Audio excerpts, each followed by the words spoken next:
Hi guys, நாம இன்னைக்கு யாலி கேபிகினியோட episode 9 பார்க்க போறோம். இது வரைக்கும் சப்ஸ்கிரைப் பண்ணாதவங்க சப்ஸ்கிரைப் பண்ணிடுங்க. நாம இப்ப ஸ்ட்ரைட்டா கதைக்குள்ள போலாம். என்ன பிடிக்காத, என்ன வெறுக்கிற பொண்ணு பக்கத்துல கூட நான் போக மாட்டேன், அதுதான் நான் அப்படின்னு சொல்லிட்டு சேரன் பக்கத்துல இருந்து ஃபெரித் எந்திரிச்சு போயிடுறான். ஷாக்ல இருந்து வெளியே வர சேரன், நான் என்ன தப்பு பண்ண ஃபெரித் அப்படின்னு சொல்லி கேட்பா. என்ன அவ்வளவு ஒரு மோசமானவன் நீ நினைச்சியா? நான் அப்படி ஒரு அசிங்கமான கேரக்டரா உன் கண்ணு முன்னாடி தெரிஞ்சனா அப்படின்னு சொல்லி கேட்பான். அப்ப எதுக்கு இதெல்லாம் பண்ணுன அப்படின்னு சொல்லி கேட்பா இவ. உனக்கு நான் வேணுமா வேண்டாமான்னு தெரிஞ்சுக்கிறதுக்காக நான் இது பண்ணினேன் அப்படின்னு சொல்லுவான் ஃபெரித். அதை நீ கேட்டிருக்கலாம்ல அப்படின்னு சொல்லி இவ சொல்றதுக்கு, ஓகே சாரி, நெக்ஸ்ட் டைம் நான் இதை கேட்டு தெரிஞ்சுக்கிறேன் அப்படின்னு சொல்லிட்டு அவன் போயிடுறான். இல்ல எனக்கு புரியல, இப்ப நான் என்ன பண்ணணும் அப்படின்னு சொல்லி இவ கேட்பா. நீ கவலைப்படாத, உன் அக்கா கண்டிப்பா நான் ஹெல்ப் பண்ணுவேன்.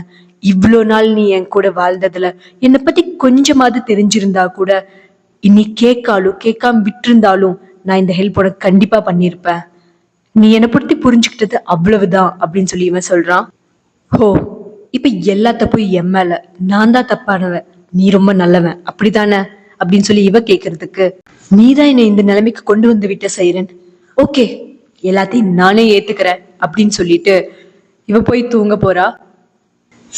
இப்படியே அந்த நைட் முடிஞ்சு அடுத்த நாள் காலையில ஃபெரித் எந்திரிக்கிறதுக்கு முன்னாடியே சேரன் எந்திரிச்சிடுறா. அவன் எந்திரிச்சதும், இப்ப நான் என்ன பண்ணணும்னு சொல்லு பிளீஸ், நம்ம அடுத்து என்ன பண்ண போறோம், அக்காவை எப்படி காப்பாத்துறது, உங்க தாத்தாட்ட போலாமா, அவர்கிட்ட சொல்லலாமா அப்படின்னு சொல்லி கேட்பான். அதெல்லாம் ரிஸ்க், பேசாம அப்பாவையே போய் சமாதானப்படுத்திடலாமா அப்படின்னு சொல்லி கேட்பா. உங்க அப்பா அப்படிலாம் சமாதானம் ஆக மாட்டாரு, அப்ப நம்ம என்னதான் பண்றது, எனக்கு ஒரு வழி சொல்லு அப்படின்னு சொல்லி கேட்பா. கவலைப்படாத, உங்க அக்காவை நம்ம கிட்னாப் பண்ணிடலாம் அப்படின்னு சொல்லி சொல்லுவான். என்ன கிட்னாப்பா, இதெல்லாம் நடக்கிற காரியமா? இங்க பாரு, என்கிட்ட பிளான் இருக்கு, நம்ம அதுபடி மூவ் பண்ணுமா கண்டிப்பா இது சக்சஸ் ஆயிரும். சரி சரி, பேசி டைம் வேஸ்ட் பண்ணாம உங்க அக்கா கால் பண்ணு அப்படின்னு சொல்லி சொல்லுவா. பார்த்தா அவங்க அக்கா நாட் ரீச்சபிளா இருப்பா, அவங்க அம்மாவுக்கும் கூப்பிட முடியாது. சரி சாப்பிட்டு நம்ம இதை பத்தி பேசிக்கலாம் அப்படின்னு சொல்லி சொல்லிடுறான். இவங்க சாப்பிட்டு இருக்க இந்த நேரத்துல தாத்தா கிட்ட ஒரு நியூஸ் வருது. என்னன்னா, சுனாக்கு கல்யாணம் ஆக போகுது. அந்த பாட்டி கூப்பிட்டு 2 பேரும் ஊருக்கு போறாங்க, ஆன்டப்க்கு போனா இதுக்கு மேல திரும்பி வரமாட்டாங்க அப்படின்னு சொல்லி சொல்றாங்க. அப்ப தாத்தா அவரோட பையன்ட்ட, நீ வீடு ஏற்பாடு பண்ணியா இல்லையா, சீக்கிரம் ஏற்பாடு பண்ணு, அவங்களுக்கு அந்த வீடு இப்ப ரொம்ப இம்பார்ட்டன்ட், கல்யாணம் ஆக போகுதுன்னா சீக்கிரம் அவங்களுக்கு அது தேவைப்படும் அப்படின்னு சொல்லி சொல்றாரு. சேரனும் ஃபெரித்தும் அவங்க அக்கா வேற ஊருக்கு கிளம்புறாங்க, சோ நாங்க போய் பாத்துட்டு வந்துடுறோம் அப்படின்னு சொல்லி சொல்றாங்க. ஓகே பாத்துட்டு வாங்க அப்படின்னு சொல்லி தாத்தாவும் சொல்லிடுறாரு. இவங்க 2 பேரும் நேரா வீட்டுக்கு வந்துடுறாங்க. வந்ததும் அவங்க அம்மாட்ட ஃபர்ஸ்ட் பிளான சொல்றாங்க. அவங்க அம்மா பயப்படுறா. நீங்க என் மேல நம்பிக்கை வைங்க, நான் பாத்துக்கிறேன் அப்படின்னு சொல்லி சொல்லிடுறான். நேரா இவங்க 2 பேரையும் பார்க்க வந்துடுறா. சுனாவை பார்க்க சைரன் போயிடுறா. இவங்க 2 பேரும் இவன் பேசி டிஸ்ட்ராக்ட் பண்ணிட்டு இருக்கிறப்ப சுனாட்ட இந்த ஐடியாவை அவ சொல்றா. சுனா இதை ஏத்துக்க மாட்டேங்கிறா. நான் போயிட்டு அம்மா என்ன ஆவாங்க, அம்மாவை அப்பா கொன்னு போட்டுருவாரு, இங்க என்ன நடக்கும்னே சொல்ல முடியாது, பாவம் அம்மா வேண்டாம் அப்படின்னு சொல்லி சொல்றா. அதுக்கு அவங்க அம்மா, நீ கல்யாணம் ஆகி போனா என்ன நடக்குன்னு யோசி, அதுக்கு இது எவ்வளவு பெட்டர், என்னால இதை சமாளிச்சுக்க முடியும், நீ இருந்தாலும் இல்லைனாலும், ஆனா நீ நல்லா இருக்கணும், அது மட்டும்தான் இம்பார்ட்டன்ட், அதனால நீ போயிட்டு வா அப்படின்னு சொல்லி அவங்க அம்மாவை சொல்றா. அவளால ஏத்துக்கவே முடியல. இங்க பேசிட்டு இருக்கிறப்ப அந்த இடத்துக்கு வந்த சைரன் ஃபெரித்துக்கு சிக்னல் கொடுக்குறா, நீ போய் அக்காட்ட பேசு அப்படின்னு சொல்லி. சரி ஓகே, நான் போய் தண்ணி குடிச்சிட்டு வந்துடுறேன், நீங்க பேசிட்டு இருங்க அப்படின்னு சொல்லிட்டு இவன் போய் அவகிட்ட, இங்க பாரு, நான் தான் உன்னை இதுல இருந்து காப்பாற்ற முடியும், நீ எதுக்கும் பயப்படாத, தைரியமா இரு, நீ உன் சிஸ்டர் சைரன் கூட இருக்கலாம், ஆனா இந்த சான்ஸை நீ மிஸ் பண்ணிட்ட அப்படின்னா லைஃப் லாங் உன்னால இதுல இருந்து வெளியே வர முடியாது, சொல் பேச்சு கேளு, நான் பாத்துக்கிறேன், உன் அம்மாக்கு எதுவும் நடக்காது, நான் எல்லாமே பாத்துக்கிறேன் அப்படின்னு சொல்லி இவன் கொஞ்சம் தைரியமா பேசுறதுல அவ இதுக்கு ஒத்துக்கிறா. 4 பேரும் ஹால்ல பேசிட்டு இருக்கும்போது அந்த இடத்துக்கு சுனா கீழே இறங்கி வரா. அந்த டைம்ல இவங்க 2 பேரும் இவன் அவங்கள பேசி டிஸ்ட்ராக்ட் பண்ற, அவங்க அந்த சைடு திரும்பிட்டு இருப்பாங்க. வெளியே போற டோரும் இவளோட இன்னொரு ரூம் டோரும் ஒரே சைடு தான். நான் போய் இங்க இருக்கிறத பேக் பண்றேன் அப்படின்னு சொல்லிட்டு இவ ரூம்குள்ள போறான்னு இவங்க எல்லாம் நினைச்சுப்பாங்க. ஆனா இவ போறது வெளியே, யாரும் கண்டுக்க மாட்டாங்க. வெளியே போன செகண்டே இவங்க அப்பாவை கூட்டிட்டு அவனுக்கு புது வீடு காட்டுறதுக்காக இவங்க 2 பேரும் வெளியே கூட்டிட்டு வராங்க. இவ அவசர அவசரமா லிப்ட பிரஸ் பண்ணி அவசர அவசரமா கீழே வெயிட் பண்ணிட்டு இருக்க அப்தின் கூட டாக்ஸில போயிடுறா. இது எதுவுமே தெரியாம இவங்க கூட இந்த காட்டு பூச்சி கிளம்பி பில்டிங் பாக்கறதுக்காக போயிட்டு இருக்கா. இந்த பாட்டி அவ பேக் பண்ணிட்டு இருக்கா இந்த ரூம்ல அப்படின்னு சொல்லி நினைச்சிட்டு இருக்காங்க. இப்படி போயிட்டு இருக்க கொஞ்ச தூரத்துல சடனா இவனுக்கு ஒரு கால் வருது. இந்த மாதிரி அவளை காணோம், எங்க போனான்னு தெரியல, வீடு ஃபுல்லா தேடிட்டோம் அப்படின்னு சொல்லி.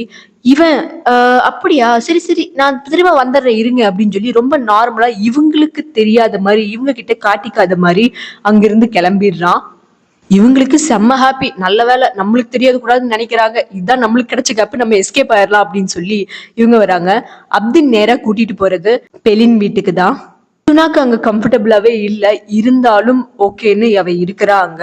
இவங்க 2 பேரும் ஸ்ட்ரெயிட்டா வர்றது பெலின் வீட்டுக்கு தான். சுனாவை பார்த்ததும் தான் சேரனுக்கு உயிரே வருது. 2 பேரும் ஒரு நிமிஷம் போய் தனியா பேசிக்கிறாங்க. நீ ஓகே தானே, இதை நம்ம பாத்துக்கலாம் அப்படின்னு சொல்லி சுனாக்கு கொஞ்சம் தைரியம் கொடுத்துட்டு ஃபுல் டேவும் அவங்க அங்கதான் இருக்காங்க. இதெல்லாம் நடக்கிற இந்த நேரத்துல அங்க வீட்டுல அவங்க அம்மாவை தான் இவன் போட்டு வெளுத்து வாங்கிட்டு இருக்கான். இது எப்படி நடக்கும், அவ இங்கதானே இருந்தா, எங்க போயிட போறா, எங்காவது கடைக்கு எங்காவது போயிருக்க போறா, கால் பண்ணுங்க. அவ அப்படி எங்கேயும் போக முடியாது.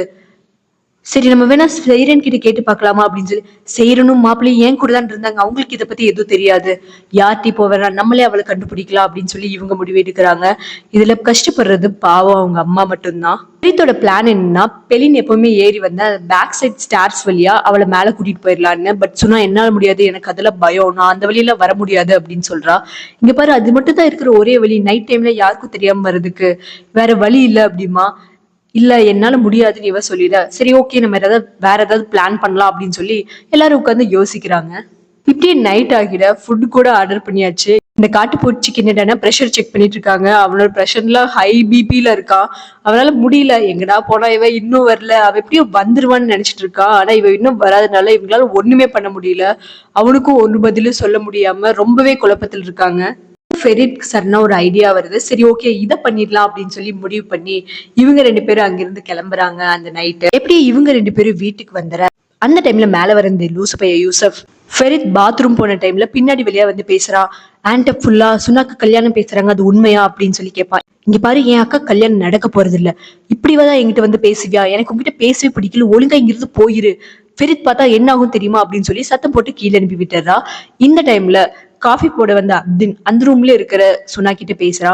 உனக்கு இந்த கல்யாணம் பிடிக்கலையா, எனக்கு ஃபோர்ஸ் பண்ணிதான் இது நடக்கிறது, எப்படியோ இதுல இருந்து நான் தப்பிக்க போறேன் அப்படின்னு சொல்றா. அதுக்கு அவன், உனக்கு வேற ஒரு மனசுக்கு பிடிச்ச மாதிரி வேற ஒரு கல்யாணம் நல்லபடியா நடக்கும், நீ கவலைப்படாத அப்படின்னு சொல்லி இன்டைரக்டா பேசுறான்.